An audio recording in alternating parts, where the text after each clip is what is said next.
Co-powered by Techno।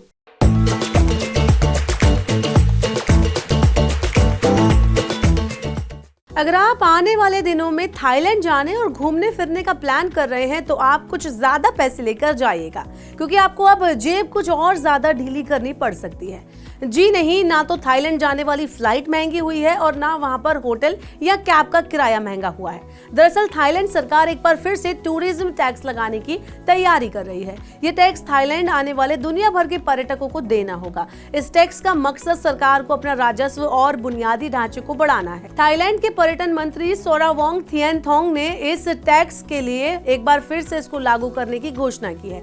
इसके तहत पर्यटकों से 300 बाट लिए जाएंगे। भारतीय करेंसी में ये राशि करीब 756 रुपए बैठती है, यानी आपको थाईलैंड जाने के लिए अब अलग से चुंगी अदा करनी होगी। आपसे लिए गए इस टैक्स से थाईलैंड सरकार को मोटी कमाई होगी। इस टैक्स के साथ सरकार का लक्ष्य इस साल कम से कम 3 ट्रिलियन बाट जुटाना है। बता दें कि इस टैक्स को पहले वहां के प्रशासन ने लेना बंद कर दिया था। बैंकॉक पोस्ट की एक रिपोर्ट में मंत्री सोरावांग के हवाले से कहा गया है कि पर्यटन शुल्क से टूरिज्म इंडस्ट्री को लाभ होता है। अब जान लेते हैं कि सरकार ये शुल्क आखिर क्यों ले रही है। वहां की सरकार के मुताबिक शुल्क से होने वाली कमाई का इस्तेमाल बुनियादी ढांचे और विकास के साथ साथ पर्यटकों की सुरक्षा सुनिश्चित करने के लिए किया जा सकता है। साल 2022 में कैबिनेट ने इस टैक्स को मंजूरी दी थी, लेकिन तब इसे लागू नहीं किया गया था क्योंकि इसे रॉयल गैजेट में प्रकाशित नहीं किया गया था। अब जान लेते हैं कि किन पर्यटकों को देना होगा ये टैक्स। तो बता दें कि प्रस्तावित योजना के तहत हवाई मार्ग से आने वाली विदेशी पर्यटकों को 300 बाट का पेमेंट करना होगा। वहीं समुद्र से सड़क के रास्ते आने वाले लोग 150 बाट का शुल्क भरेंगे। वहीं काफी लोगों को इस टैक्स से बाहर भी रखा गया है। 2 साल से कम उम्र के बच्चे के लिए कोई टैक्स नहीं देना होगा। साथ ही ट्रांजिट पैसेंजर, राजनयिक पासपोर्ट धारक और वर्क परमिट वाले लोगों को भी इस टैक्स से बाहर रखा गया। हालांकि ये टैक्स कब से लिया जाएगा, अब इसके बारे में कोई स्पष्ट जानकारी नहीं दी गई है। इसे रॉयल गजट में प्रकाशित करने के बाद ही शुरू किया जाएगा। वहां की सरकार के मुताबिक सिस्टम की तैयारी का आकलन करने के लिए और समय की जरूरत है, लेकिन इसे जल्द ही शुरू किया जाएगा।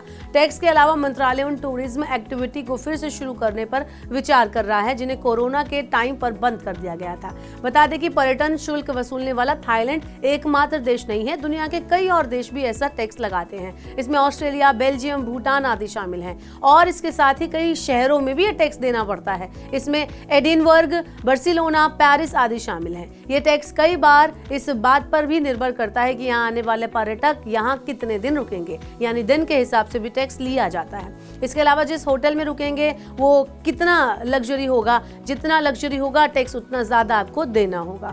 आपका इस शुल्क के बारे में क्या कहना है, आप हमें कमेंट बॉक्स में बता सकते हैं। इसके साथ ही इस तरह की और खबरों से रूबरू रहने के लिए, अपडेट रहने के लिए मनी9 के YouTube चैनल को सब्सक्राइब करना ना भूलें। Co-powered by Techno।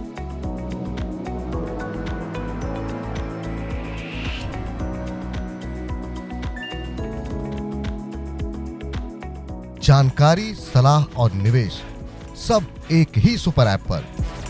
पैसे का सवाल है तो जवाब है मनी9। आजादी पैसे की। अभी डाउनलोड करें।